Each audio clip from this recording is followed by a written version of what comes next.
Olá, pessoal, boa noite, tudo bem com vocês?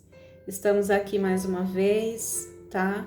Quero dizer para vocês que eu estou muito bem, tá? Compartilhei a situação que eu estou vivenciando no primeiro vídeo e eu realmente me sinto abraçada, me sinto acolhida pelo grupo, tá? E eu estou muito feliz de estar aqui hoje, né? Apesar da situação, quando eu converso com vocês, quando eu tenho a oportunidade de contribuir com o meu conhecimento, isso revigora também o meu interior, então isso é muito bom, tá? E hoje eu me dei o presente de não atender, cancelei a agenda hoje eu tinha uma agenda cheia, tá tendo jogo, esperar, ok, parou. Então eu me dei isso de presente, né? Eu dormi praticamente o dia todo, dormi a noite toda, porque eu estava a noite anterior sem, não tinha dormido nada e ainda passei um dia muito estressante, né? Com uma carga emocional muito pesada e precisei trabalhar minha dor. E ontem o que eu precisava realmente era descansar. Eu estava muito cansada. Então descansei bastante, me permiti hoje, me dei isso de presente, tá? E aí é uma segunda dica para você, tá? Eu estou autogestando a minha emoção, então às vezes a gente precisa identificar o que a gente precisa, né? Qual o momento que eu estou vivendo, né? O que eu preciso nesse momento, tá? Então você pode fazer essa pergunta para você. Às vezes, e hoje acontece muito, as pessoas entram num automatismo, numa rotina desenfreada de casa, trabalho, trabalho, casa. Tem muitas pessoas aí que também estão no grupo, que estudam, né? E estudam e não tem tempo para descansar, para cuidar de si. Então, é importante, o descanso é importante. Então, às vezes, teve algumas pessoas que falaram sobre problema no relacionamento e hoje eu vou falar sobre isso, porque até quando nós estamos muito cansados, isso afeta o nosso humor, afeta relacionamento, tá? Então eu identifiquei ontem a minha necessidade, era descansar, e eu descansei, estou aqui revigorada e muito feliz, apesar de tudo, estou muito feliz em poder participar desse grupo, tá? É algo que me alegra bastante. E o desafio 2, nós falamos sobre autoconhecimento, tá? Se eu fosse falar só sobre o tema autoconhecimento, eu poderia aí levar talvez até mais de 1h30 falando só sobre esse tema, que é um tema muito abrangente, é um tema muito rico, né? E o nosso objetivo aqui é falar sobre ansiedade, né? Quais são os gatilhos, né? Aqui o autoconhecimento, ele tá tendo esse viés de poder falar, identificar quais são os gatilhos que acionam a ansiedade. Fiquei feliz com o desempenho do grupo, né? Muitas pessoas postaram lá os seus gatilhos que acionam a ansiedade e hoje eu vou poder falar de uma forma assim também bastante específica, tá? Porque vocês contribuíram, colocaram bastante e é esse mesmo, é esse o funcionamento que eu espero.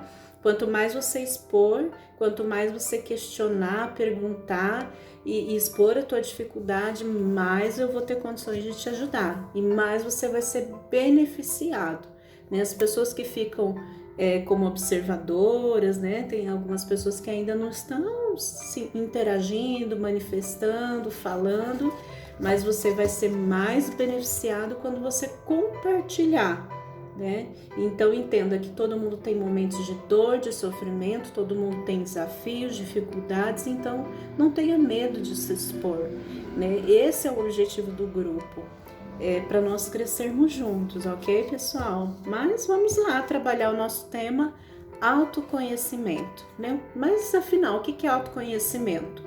De uma forma bem simples, é a investigação de si próprio. Mas como eu falei, aqui vai ter um viés hoje falando dos gatilhos, né? Então, o autoconhecimento em relação aos fatores que você identifica que faz com que você tenha um nível de ansiedade maior. E aí teve muitos comentários, como eu falei, tá?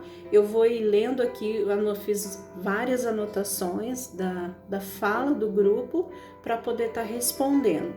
Então teve pessoas que falou assim, o gatilho que aciona a minha ansiedade, e essa pessoa colocou assim, percebi que a minha ansiedade é normal, né? Então fiquei muito feliz por ela ter conseguido identificar, e é só realmente um momento de estresse. Mas aí ela falou do gatilho que aciona a ansiedade, que é sentimentos de impotência ao risco da morte, tá?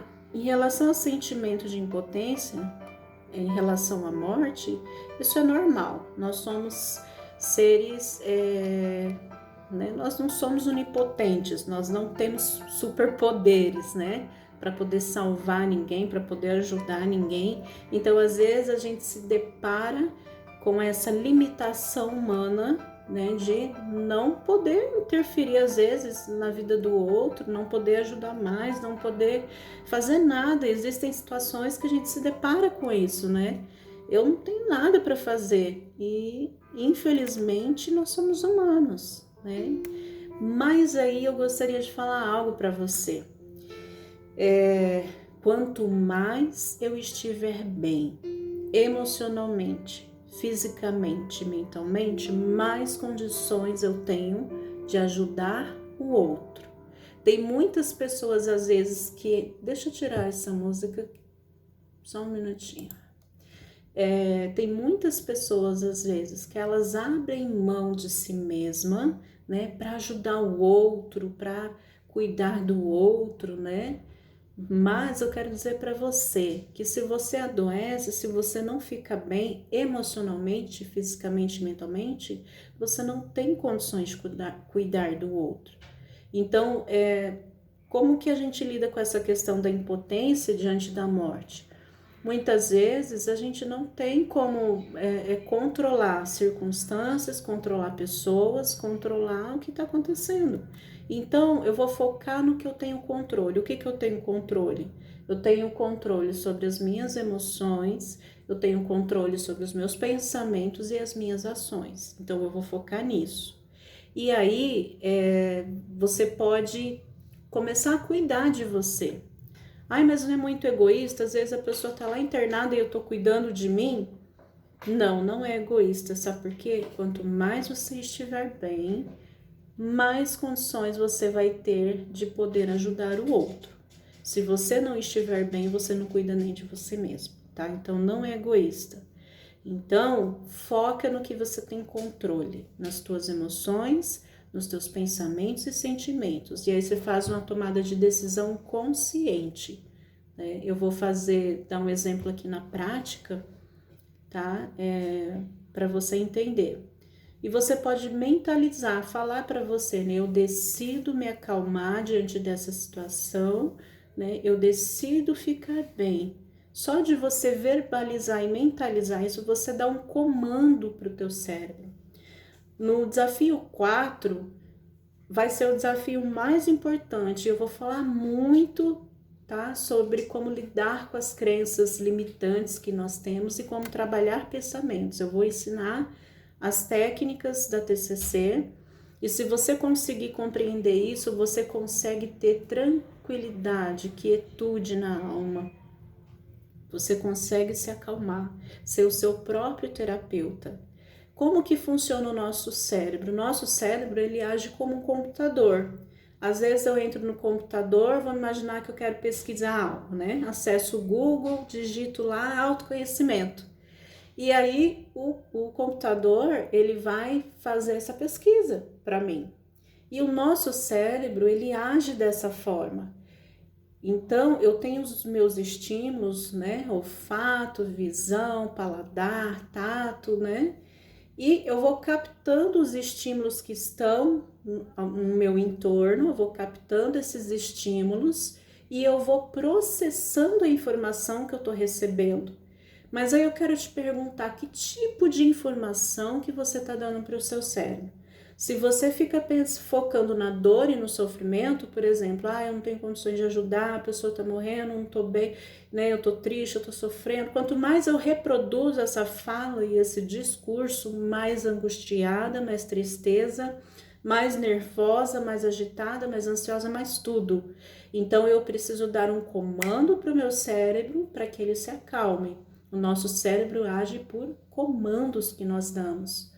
Só que nós, sem percebermos, nós no dia a dia, na rotina, a gente vai falando tantas coisas e nutrindo a nossa mente através do nosso discurso com pensamentos que a gente chama na psicologia, principalmente na TCC, de pensamentos disfuncionais. O que é isso? São pensamentos que não são saudáveis.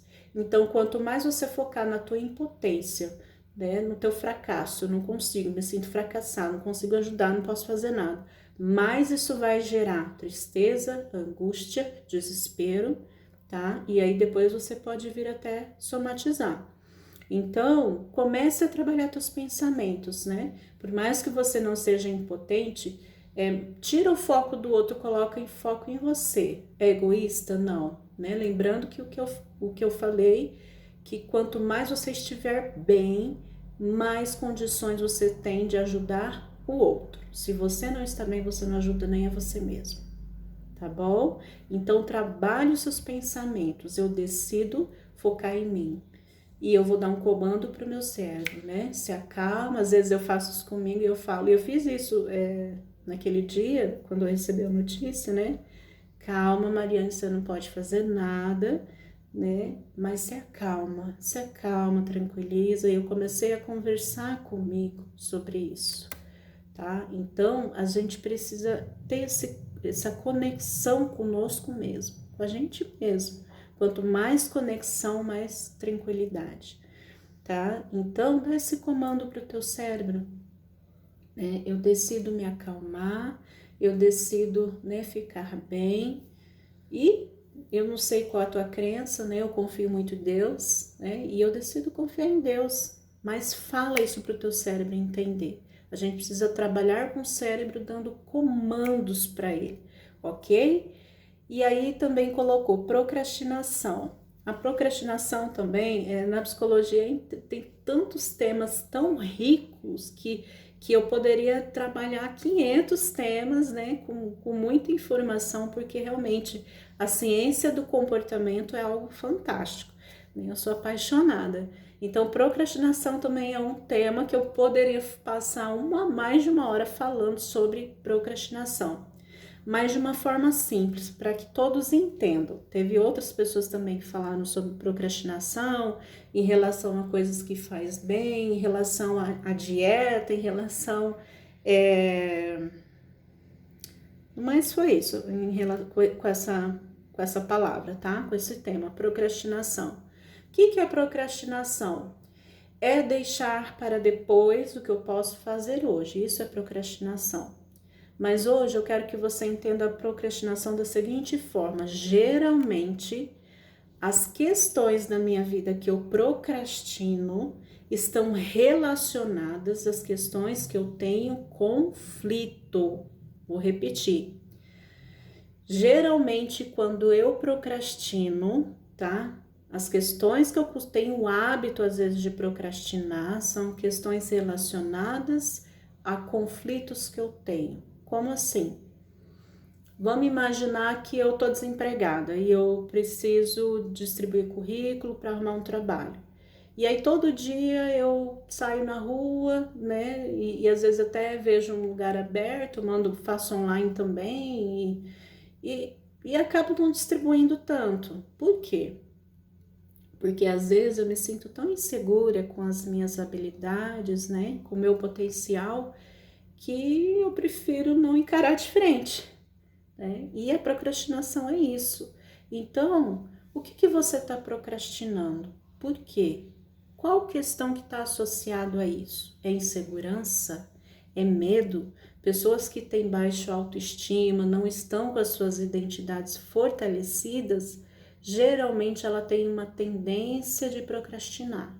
Lembrando que todos nós somos procrastinadores por natureza, isso é do ser humano, tá? Mas o que nos faz procrastinar é algo que muitas vezes eu tenho um conflito instaurado, né? Por exemplo, faz dias que eu tô tentando fazer algo no online, né? Tenho projetos grandiosos para fazer, só que no momento agora eu tô construindo primeiro a minha base, mas o meu projeto já está sendo construído e eu decidi parar de procrastinar. Uma das coisas que eu estabeleci como meta para mim, vou fazer o psicodesafio sobre ansiedade, né? Com medo ou sem medo, sem saber como ia ser, porque era a minha experiência, minha primeira experiência de grupo de psicodesafio, mas estou muito feliz, mesmo me lançando com medo, né? E decidi, autodisciplina, né? Autorresponsabilidade.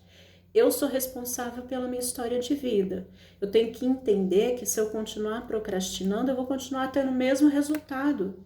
E uma decisão que eu fiz na minha vida foi: não quero mais os mesmos resultados, preciso mudar. Então, se eu preciso mudar, se eu quero ter resultados diferentes, eu preciso agir diferente. Tá? Teve pessoas que colocou aqui que percebe que tem um gatilho de medo da mudança, né?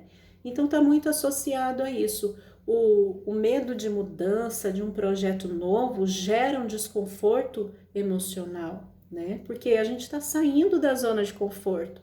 Eu estou saindo do que não é familiar, do que não é habitual. Mas eu preciso me permitir, e com medo mesmo, tá? E esse medo depois, à medida que você vai se familiarizando, você vai entendendo o que está acontecendo, tá? Você vai ganhando autoconfiança. Então, como que a gente acaba com a procrastinação? Tomada de decisão. Autorresponsabilidade é um termo que eu gosto muito. Eu vou assumir o controle da minha vida, né? Eu vou entender que as pessoas não são culpadas pelo meu fracasso. Eu sou culpada pelo meu fracasso. Eu sou culpada por não ter atingido talvez os meus sonhos, os meus desejos, né? Então eu pergunto para você, o que você está procrastinando? Se você continuar procrastinando, você vai continuar tendo o mesmo resultado. Isso é fato. Tem uma frase de Albert Einstein que eu gosto muito, que ele diz assim: é loucura achar que vai ter resultados diferentes fazendo a mesma coisa, tá? Então essa frase de Einstein é uma frase que eu gosto demais. E isso é muito verdadeiro. Então, se nós queremos mudança, eu tracei, eu quero emagrecer, tá? Teve muitas pessoas que falaram sobre isso. Hoje o meu foco está em produtividade e trabalho, né? Então, eu estou correndo atrás do que eu tracei como meta para mim. Estudar, ler livro, fazer cursos, e isso é uma meta para mim, tá? Eu traço ações direcionadas que estão alinhadas com os meus objetivos. Eu não posso falar dos seus, né? Cada um tem seu objetivo. Se o teu objetivo é emagrecer, o teu foco está nisso, né? Canaliza a tua energia para isso. Tenha ações direcionadas, né? Mas não de uma vez. Tem gente que fala, eu vou emagrecer e começa, às vezes, né? Para de comer de uma vez. Né? A chance de voltar a comer de forma compulsiva é muito grande. Então, de forma gradativa, lembra dos micropassos, né? De forma gradativa. Vou começar tirando um carboidrato, vou começar diminuindo o doce, vou começar tirando o refrigerante. Alcancei o primeiro passo, dou um segundo passo. Agora que eu tirei o refrigerante, vou tirar o doce, né? Já tirei o refrigerante e o doce, vou tirar o carboidrato, tá? E aí você pode até fazer anotações, eu gosto muito de anotar. O que eu preciso? Às vezes eu tenho meu planejamento, né, estratégico de tempos em tempos, a cada tantos meses, quais as ações que eu tenho que fazer para conseguir atingir esse objetivo. Então eu tenho isso definido para mim, eu tenho essa clareza, eu sei o que eu preciso fazer. É que às vezes as pessoas não têm esse planejamento, então ela não sabe o que vai fazer aí. né, fica muito ansiosa, que foi até o texto que eu coloquei sobre autoconhecimento, nessa questão do gatilho mental que aciona a ansiedade. Quando eu não tenho uma rotina, quando eu não tenho ações, eu não sei quais ações eu preciso ter, isso gera mais ansiedade ainda. Então eu preciso ter rotina, eu preciso ter estruturado, eu preciso ter um planejamento do que eu preciso fazer, por exemplo, das ações do dia. Nesse dia de hoje eu precisava gravar esse vídeo. Eu sabia que pelo menos isso, só que dormi o dia inteiro, né? Mas pelo menos isso eu tinha que fazer. Hoje eu estabeleci isso como meta para mim, tá? Eu poderia deixar para amanhã, poderia, mas eu estabeleci, não, já que eu dormi o dia inteiro, então eu tenho essa meta. Minha meta de hoje vai ser pelo menos fazer o vídeo à noite, tá? E é dessa forma que eu vou traçando a minha rotina e os objetivos e as ações que eu preciso para alcançar o meu objetivo.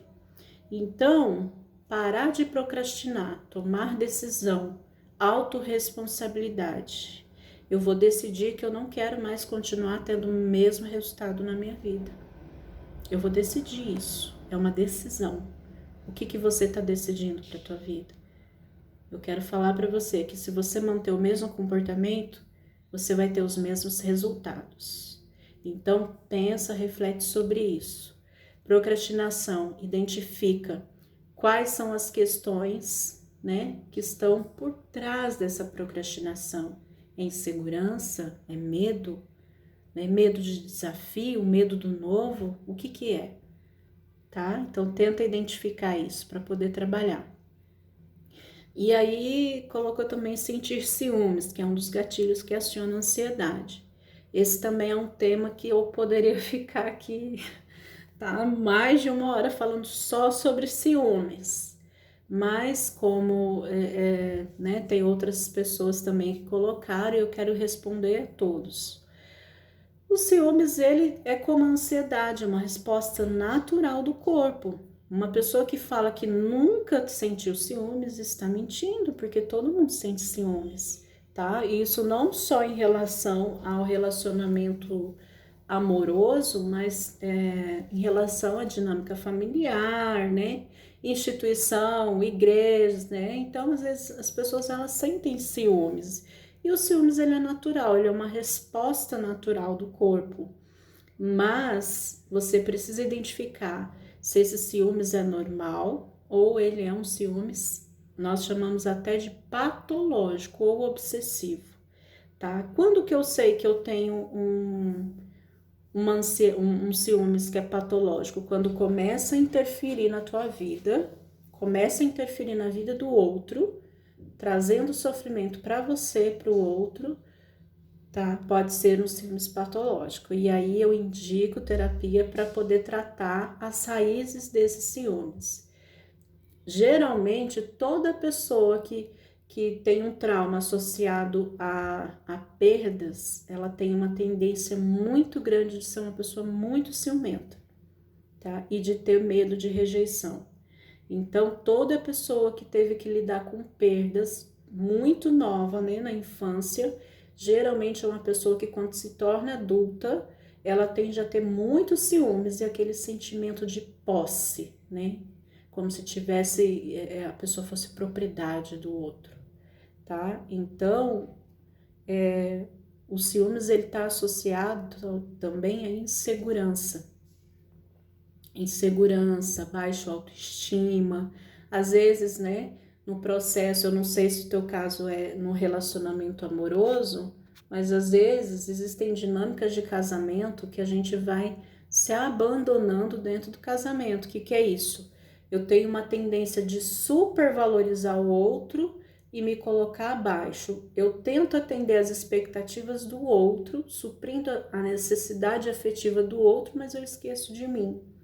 Tá? Então, isso é um relacionamento que tá fadado ao fracasso, porque se eu abro mão de mim no relacionamento, a curto prazo parece que não é tão ruim, mas a longo prazo isso traz consequências irreversíveis, porque a pessoa, teve até uma pessoa que colocou hoje em relação a esses gatilhos, né? Eu estou morrendo aos poucos, né? Não me sinto bem na relação, ele tem muitos ciúmes e eu quero dizer para você que você precisa cuidar de você, parar de supervalorizar o outro, começar a fazer um resgate da tua identidade.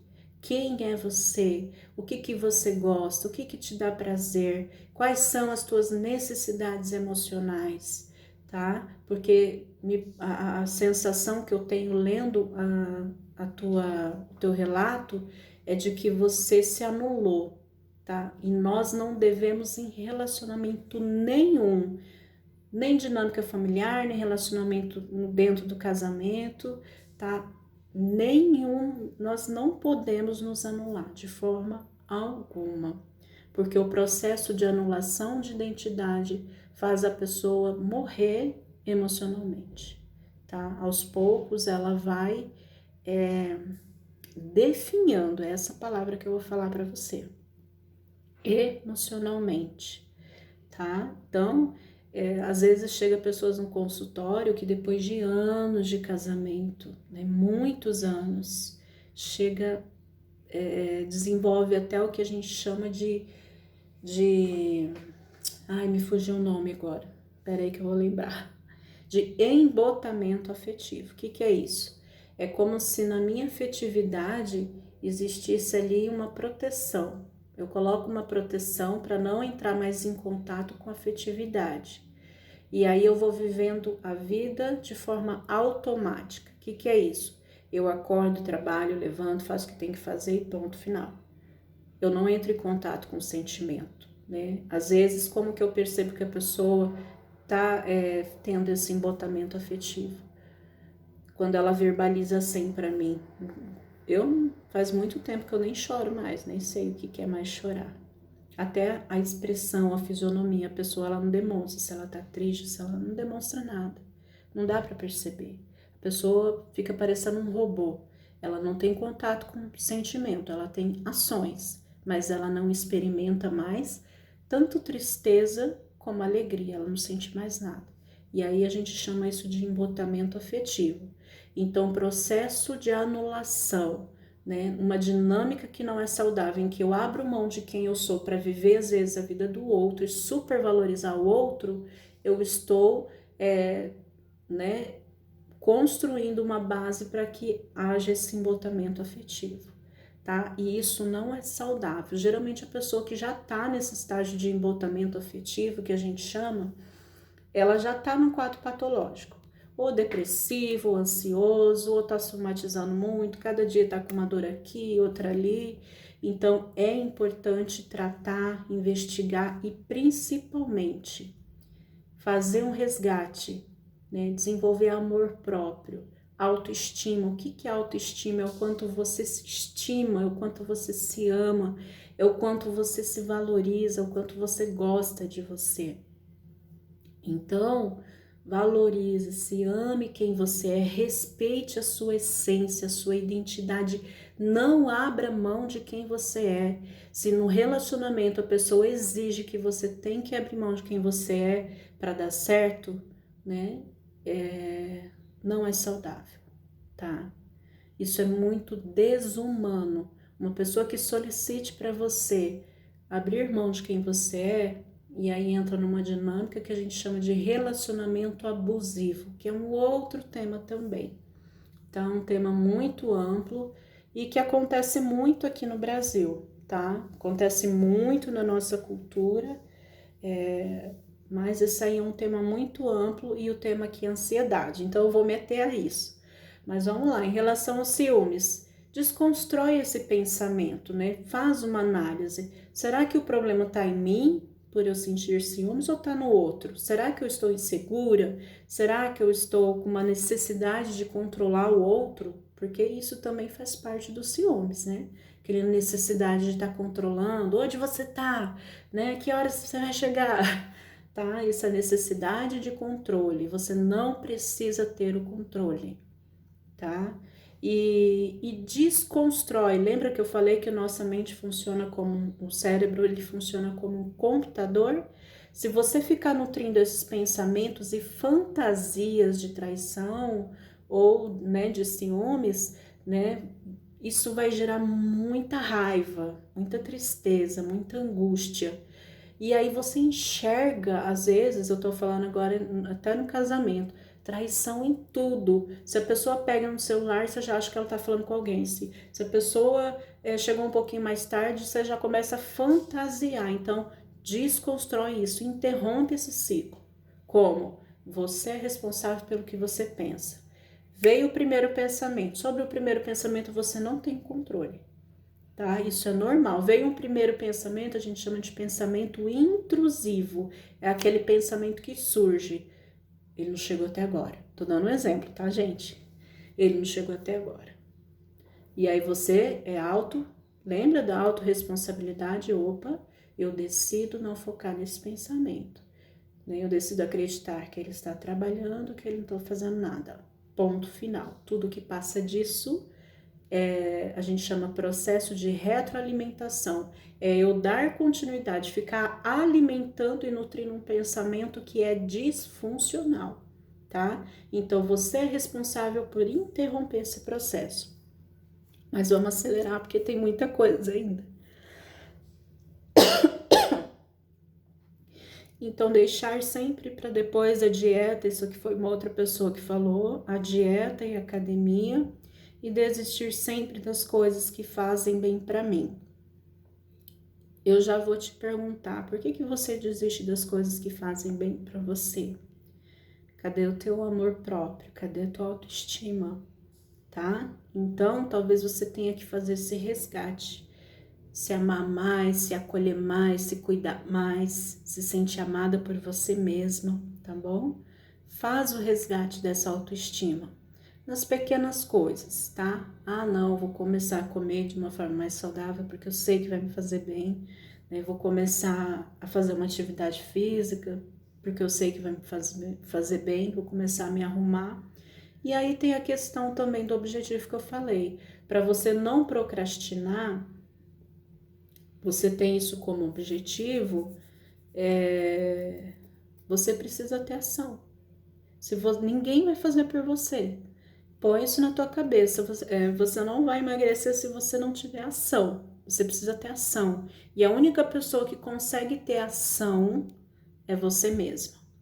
E aí identifica, né, no caso do emagrecimento, esses pensamentos que são sabotadores, né? Por exemplo, eu tô imaginando uma situação aqui difícil, vamos imaginar que você teve um dia difícil no trabalho, e aí no final da noite você fala, ai não, vou comer um monte, vou comer muito, vou comer doce porque eu mereço, porque eu tive um dia muito difícil. Esse pensamento é um pensamento sabotador, tá? Por que sabotador? Porque ele vai te levar para longe do teu propósito, para longe do teu objetivo. Então, todos esses pensamentos que te sabotam, tenta você assumir a responsabilidade e o controle. Você é mais forte sobre o que você pensa. Você é mais forte. Você tem o poder de tomar a decisão. Falar, não, eu não vou me sabotar. Porque eu sei que eu vou me arrepender. Tá? Então, começa a ter ação. E vibra com as pequenas conquistas. E aí, presta atenção. Se o que você coloca meta para você de emagrecimento, de fazer academia, tudo de uma vez, muita coisa, né? E eu falei hoje sobre micropassos nesse autoconhecimento, né? A importância de tanto fazer a rotina como estabelecer micropassos. Pega um papel, faz um micropasso para você. Já começa, como já está à noite, amanhã, já coloca a data de amanhã. Né? O que você vai tirar para começar a emagrecer? Faça uma ação em relação à alimentação e uma ação em relação ao exercício físico. Não queira fazer tudo de uma vez. Vamos supor que faz muito tempo que você não está na academia, né? E para você começar a retomar isso, não, vou fazer uma caminhadinha de meia hora, tá? É um começo, só que aí você tem que manter. Lembrando que a procrastinação é assim, tô dando um exemplo meu, tá? Hoje, o meu objetivo está em produtividade de trabalho, tá? É um momento, assim, que eu estabeleci muitos projetos para mim, mas com esse objetivo, tá? De trabalho, foco e produtividade. E, às vezes, eu começo a assistir um vídeo imenso de 2 horas, né? Quem que fica hoje assistindo um vídeo de 2 horas? Fala a verdade. Você tem que ter muita determinação, muita autodisciplina. O que é isso? O dia que eu tô afim, né, eu super assisto. O dia que eu não estou afim, eu assisto do mesmo jeito, querendo ou não querendo. Por quê? Porque eu quero ter resultado diferente, entendeu? Então, a procrastinação a gente lida dessa forma. Primeiro, entendendo quais são as questões, os conflitos que estão associados a essa falta de ação. Que conflito que eu preciso resolver? E segundo, agir, certo? E aí, na questão, já monta de hoje para amanhã, já faz essa tabelinha. Nessa semana, eu decidi que eu vou começar a tirar o carboidrato. Ok, mas faça. Querendo ou não querendo, eu vou fazer. Com vontade ou sem vontade, eu vou fazer, certo? E aí teve pessoas que falou sobre morte, aprendendo a me respeitar e me amar. Ok, muito legal isso que você tá... Eu não lembro, eu não sei citar nomes e falar, tá? Mas teve uma pessoa que escreveu, estou aprendendo a me amar e a me respeitar. Parabéns, é esse mesmo caminho. E aí teve outra pessoa que falou sobre morte, eu tenho medo da morte, né? A morte é um... Por que a gente tem medo? Esse é um tema também longo, como todos os outros que eu falei, né? Tem toda uma questão cultural também associada a isso, a esse conceito de morte, porque nós temos pavor da morte, tá? Existe toda uma questão cultural que eu precisaria explicar para vocês por que isso acontece. Mas na nossa sociedade, falar sobre morte é um tabu, as pessoas não gostam de falar sobre morte, né? E prova disso é quando, por exemplo, falece um ente querido e... Opa, só um pouquinho que eu quero ligar aqui para ficar mais claro. Prova disso é quando falece um ente querido e as pessoas têm dificuldade em lidar com a notícia, né? Às vezes as pessoas tentam poupar o outro do sofrimento. Não, não conta não, né? Não conta e, né, vamos poupar fulano, né? Ou às vezes não conta da forma correta. Para a criança usam terminologias que não são saudáveis, tipo, foi pro céu, virou estrelinha, tem, né, várias palavras e isso é errado, tá? Então, nós precisamos encarar a morte como um processo natural. Nós estudamos isso, se não me engano, em biologia ou em ciências, não me recordo agora, né? Que nós nascemos, crescemos, nos desenvolvemos e morremos. Então, a única certeza que nós temos é que um dia todos nós vamos morrer. Então, a morte é um processo natural, ela vai acontecer para todo mundo. Mas, culturalmente, como as pessoas foram para você entender, antigamente, uma geração antes de mim, ou às vezes até um pouquinho mais antes, tá? Era normal velar o corpo dentro de casa, era normal isso. As pessoas velavam, em vez de velar na capela, elas velavam o corpo dentro de casa, tá? Pergunta isso para os teus avós, que com certeza eles vão falar que já aconteceu isso, né? Que já viu isso acontecendo. Porque a morte era enxergada de uma forma natural, mas à medida que houve o avanço, a tecnologia, né, o avanço na medicina, e aí as pessoas foram prolongando a vida. Então, hoje, né, eu posso, igual a situação da minha mãe, ela teve derrame cerebral, ela tá com falência dos órgãos, ela tem infecção generalizada, mas ela só tá viva, né? Porque ela tá recebendo oxigênio, porque nem respirar ela consegue mais. Mas a partir do momento, se for tirado, ela vai falecer.